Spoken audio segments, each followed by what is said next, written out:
وحقوا الثورة ووصلوا إلى تطبيق القرآن هو الدستور، وألغت كافة الدساتير الوضعية، باعتبار القرآن هو شريعة ثابتة غير قادرة، ليست عرضة للتبديل. أما الدستور يستطيع الحاكم أن يغيره حسب هواه، ويستطيع المجلس الذي عادت تشكله الحكومات وكل الانتخابات مزيفة في العالم يستطيعون أن يغيروا هذا الدستور.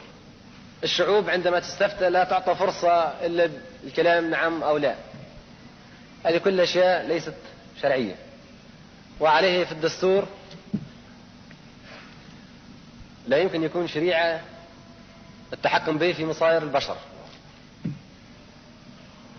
وفقا للدستور تظهر قوانين فيها موت وحياة البشر، يتدخل في حياتهم يعني لدرجة الموت. ممكن تحكم على واحد بالموت بناء على الدستور، على القانون المستند على الدستور. ومن وضع الدستور وضعه الحاكم، وضعه المجلس، وضعته الطبقة الحاكمة. إذن الإنسان في مجتمعات مثل هذه لا يطمئن على حياته في قانون وضعي في الإمكان أن يتغير القانون في النهار 1000 مرة. ما تسمح بقوانين تتعدل وتلغى ويأتي قانون بدلها حسب المزاج، ويعلن أنه حسب المصلحة، ولكنه في الواقع حسب المزاج. الدستور نفسه يعدل.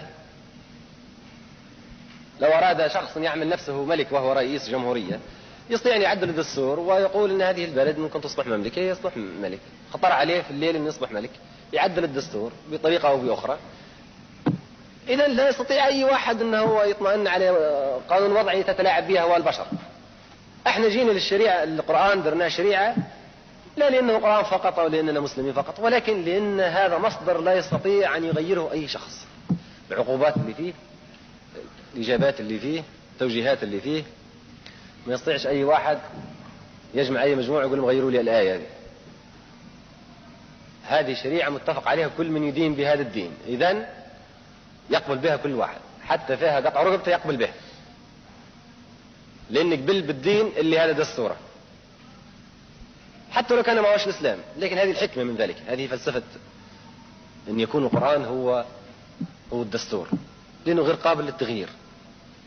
إذا كنت أنا مسلم قبلت بالقرآن نقبل به كحكم